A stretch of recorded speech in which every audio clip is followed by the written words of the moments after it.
Hello, dear friends. Welcome to this program, Our Moments with God, our moments with the Word of God, our moments with the love, mercy, and compassion of God, our moments with the holy ones of God, the saints of God, but also maybe our moments with those who are not that holy or who are showing a different attitude. I will come to that, and also be aware of where you stand with regard to the holy ones or the not holy ones, the indifferent ones, or simply those who look away? Or are you also in relation through your neighborly love and the love for others in with God?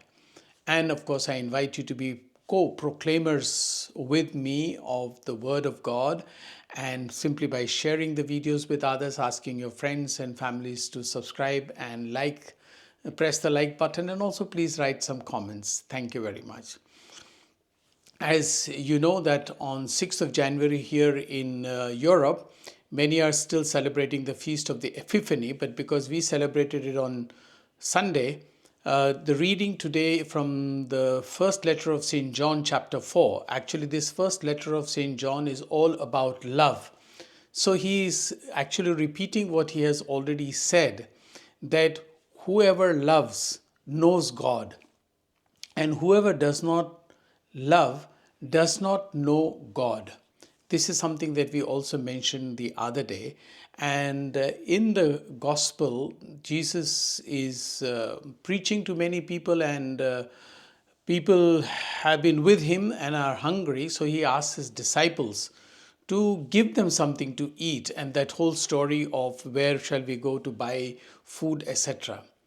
You know, when John speaks about love so much, and particularly what has happened to the Christian community or is happening in the last 10, 11 years since the BJP has come to power and RSS has become very strong, and Bajarang Dal and Vishwa Hindu Parishad are having gala time attacking Muslims, attacking Christians, attacking minorities, Dalits, and everyone, because they want to have their superiority, cultural hegemony against which Ambedkar had spoken. But anyway, we are not going into that. But what I want to also mention, that as John is speaking about whoever does not love does not know God. That is quite clear. The opposite of love is, of course, hate. And there are a lot of people we have shown already who hate Muslims and Christians, and they went on attacking. So that is also established. But is there something between this love and hate? I think there are two more stages where people can be. One is to love completely and be at service of people and forgive everybody. The other one is hate, which attacks people, demonizes others. But there are two more things in between. One is that of indifference. So I neither love nor hate, but I am indifferent. Of course, in the book of Revelation, those such people who are indifferent or lukewarm, it is said that God will vomit them out.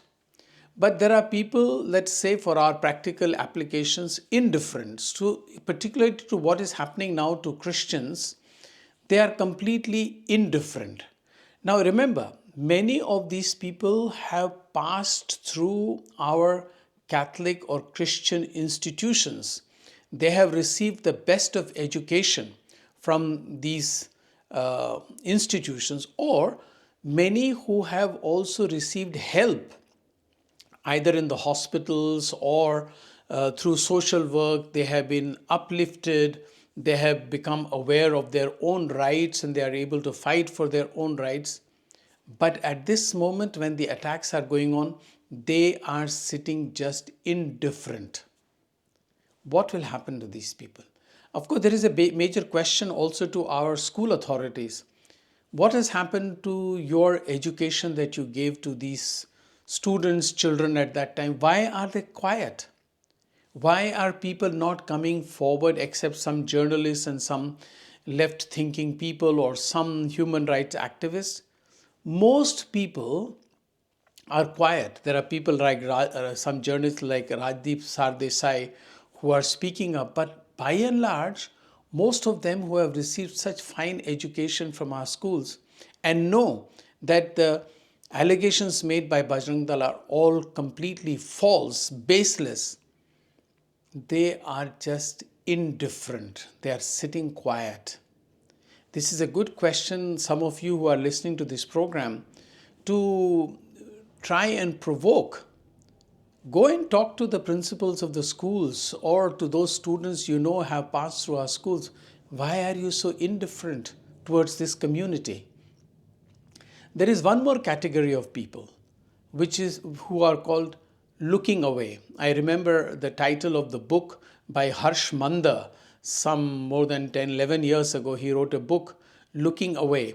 Of course, he was mainly talking about and is writing about the indifference or looking away from the sufferings of people and from those who are underprivileged, who are being oppressed, or who are hungry, who all kinds of those things. There are large number of people in India who look away from these people. They have nothing to do. They don't want to hear about them. These are another category. This is another category of people who, in this time of attacks on Christians or on minorities, and especially when our democracy is going down the drain, they are looking away for whatever reason, either because they are afraid or whatever. And you see, Jesus in this gospel is speaking, he is at a deserted place somewhere, and then the people have followed like this. It could be a place like this, deserted place, and he's preaching there. And he's asking his disciples, give them something to eat. And then they find that everybody had something or the other, and they could share with one another. And that makes the community, the society, a wonderful place to live in. And my dear friends, if you like, you may please subscribe to this channel. Thank you.